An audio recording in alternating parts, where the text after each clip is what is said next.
Mr. Rick Stengel, Under Secretary of State for Public Diplomacy and Public Affairs. Welcome to Al-Yawm on Alhurra.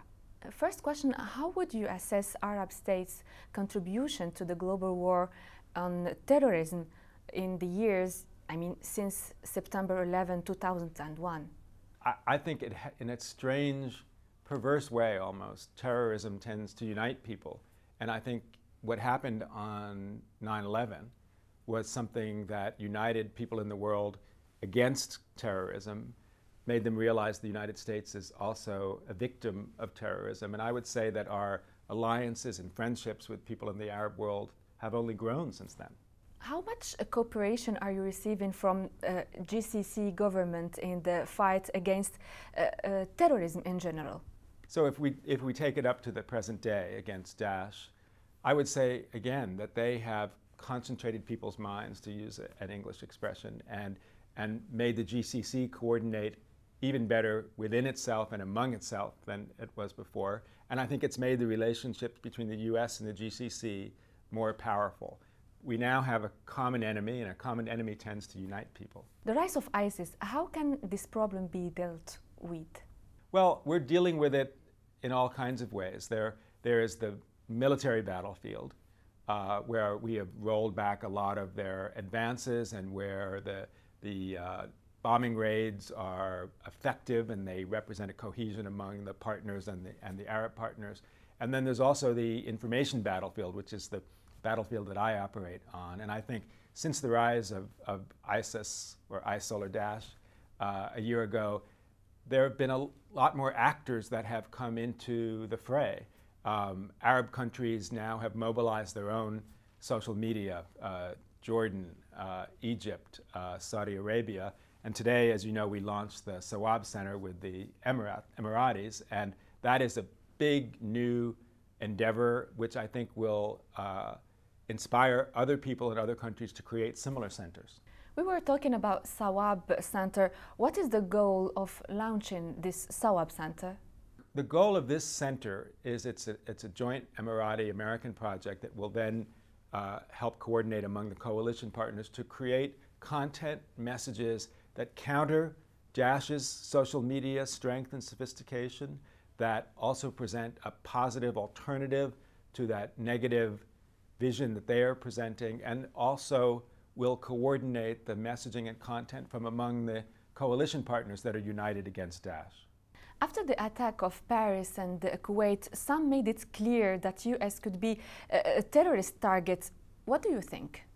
Well, we're all potential targets. Nobody is immune, and we saw that situation in Texas where there was a kind of lone wolf actor, and certainly people in America are concerned that America itself could be a target, but I don't think it's quite an existential issue for America the way it is for countries in the region where it's on your border and they're advancing and they're trying to create a state.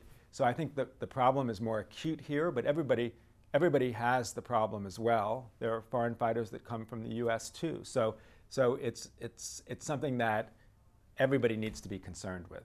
But doesn't the latest warning of a new attack in US soil suggest that Washington and international community in general are failing to stop the flow of money, radical youth, and arms to terrorists?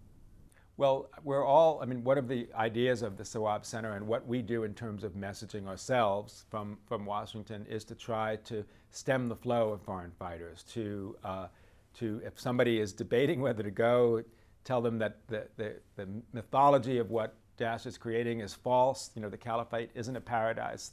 There's no plumbing, there's no electricity, there's no internet access. So some of what we do is to try to prevent people from going, and we do that in other ways as well, where we take people offline who are online, who are tweeting and messaging this content that is trying to convert people. So it's a large endeavor. We're trying to do things in a targeted way to intercept what's going on with individuals. And we try to do things in a mass way to kind of talk about the entire Ummah, the entire Muslim world, to unite against Daesh. Will the war on terror ever be won, and how? Well, as many have said, the war on terror is in some ways a misnomer. Terror is a technique.